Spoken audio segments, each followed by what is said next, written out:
رسول اللہ صلی اللہ علیہ وآلہ وسلم اکثر فرمایا کرتے کہ مردوں میں تو بہت نے درجہ کمال حاصل کیا، لیکن عورتوں میں صرف 4 ہیں جنہیں درجہ کمال حاصل ہوا: ختیجہ بنت خولید، فاطمہ بنت محمد، مریم بنت عمران اور فرعون کی بیوی آسیہ۔ ناظرین گرامی، آج کی ویڈیو اسی کمال خاتون کے متعلق ہے کہ جسے اللہ کی بارگاہ میں بے پناہ مقام ملا۔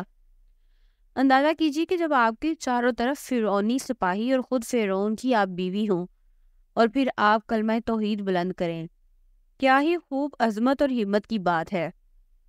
چلیے ویڈیو شروع کرتے ہیں کہ جب فرعون مصر نے ریان بن ولید کی پوتی حضرت آسیہ کو شادی کا پیغام بھجوایا۔ یاد رہے، ریان بن ولید وہی بادشاہ تھا جو حضرت یوسف علیہ السلام کے دور میں تھا، اور وہ حضرت یوسف پر ایمان بھی لایا اور اس نے حضرت یوسف کو عزیز مصر بھی بنا دیا۔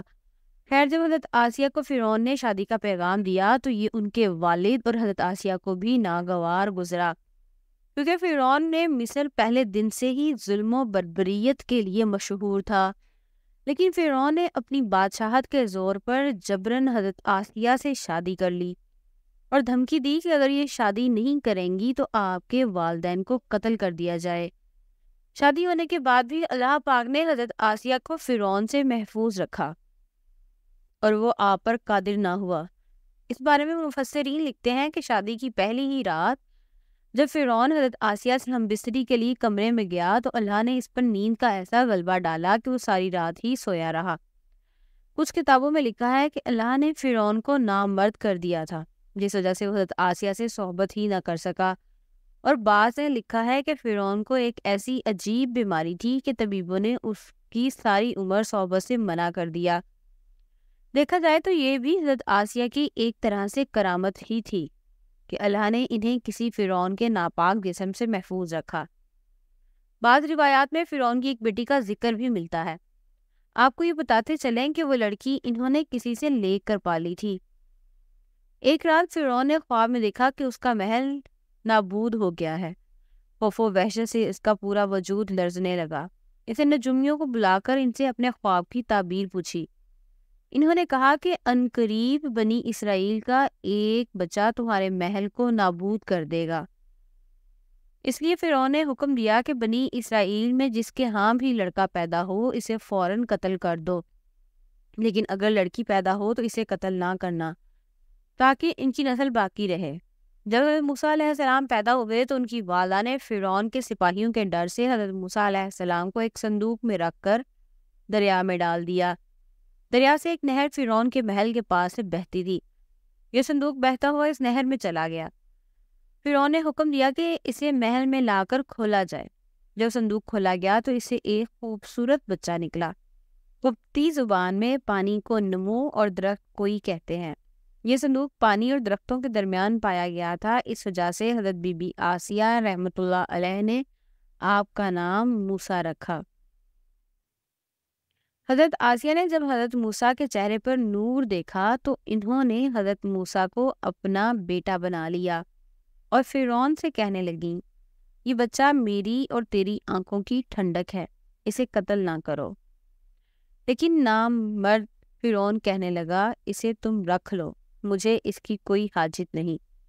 حضرت محمد صلی اللہ علیہ وآلہ وسلم نے فرمایا کہ اگر آسیہ کی طرح فرعون بھی اس بات کا اقرار کرتا کہ یہ بچہ اس کی آنکھوں کی ٹھنڈک ہے تو ضرور اللہ پاک اسے ہدایت عطا فرما دیتا جیسے آسیہ کو عطا فرمائی۔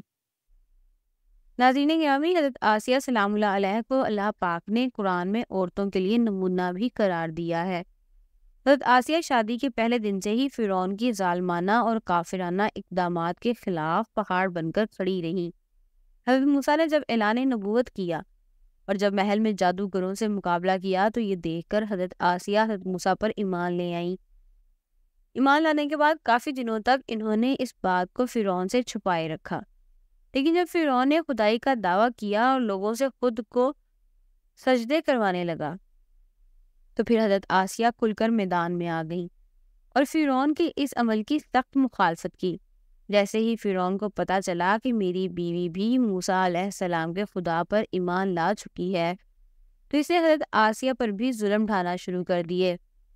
روز دن اور رات ان کو مختلف اذیتیں دینے لگا۔ فرعون جیسا کافر شوہر بھی ان کے ایمان کو متزلزل نہ کر سکا، لیکن فرعون نے بہت زیادہ کوششیں کی تاکہ کسی نہ کسی طرح انہیں راہ راست سے منحرف کر دے، لیکن وہ ایسا نہ کر سکا، اور آسیہ بھی اس کی تمام کوششوں کے ناکام بنا کر صرف خدائے واحد کی عبادت میں مصروف رہیں۔ حضرت موسیٰ علیہ السلام کے چاہنے والے فرعون کے سپاہیوں کے ہاتھوں ظلم و ستم کی بھیڑ چڑھ رہے تھے اور انہیں بے دردی کے ساتھ قتل کیا جا رہا تھا، یہاں تک کہ فرعون نے حضرت موسیٰ پر ایمان لانے والے ایک شخص کو، جسے قرآن کریم نے مومن الفرعون کے نام سے یاد کیا ہے، بڑی بے دردی سے قتل کر دیا، جس کے بعد آسیہ کے صبر کا پیمانہ چھلک اٹھا اور کھلم کھلا فرعون کی مخالفت کرنے لگی۔ فرعون میں غیظ و غضب کی آگ بھڑک اٹھی اور اسے اپنی زوجہ آسیہ کو بہت ہی دردناک طریقے سے اذیتیں پہنچائیں۔ اس ظالم نے ان پر بڑے بڑے عذاب کیے، ان کو بہت زیادہ مارا اور زرد و کوب کیا اور چومیخینہ کر دیا، یعنی 4 کھونٹیوں میں آپ کو گاڑ دیا۔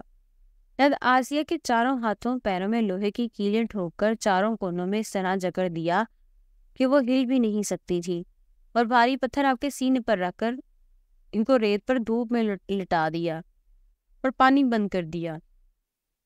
اللہ اکبر! ایک دفعہ ذرا سوچئے تو صحیح دوستو کہ تن تنہا عورت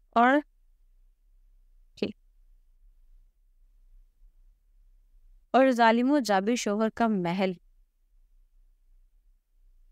ہاتھوں اور پیروں میں کیلیں ٹھوک دی گئی ہیں، گرم ریت پر لٹایا ہوا ہے اور سینے پر ایک بھاری پتھر رکھ دیا گیا ہے، پھر بھی حضرت آسیہ سلام اللہ علیہ ایمان پر عزم استقلال کے ساتھ ان مصائب کے باوجود قائم و دائم رہیں اور فرعون کے کفر سے خدا کی پناہ چاہی۔ ایک روایت تو یہ ہے کہ فرعون نے حضرت آسیہ کی کھال اتروا دی اور پھر ان پر چٹان کو گرا دیا۔ اللہ اکبر! آپ کا مزار فن نور مصر میں ہی واقع ہے۔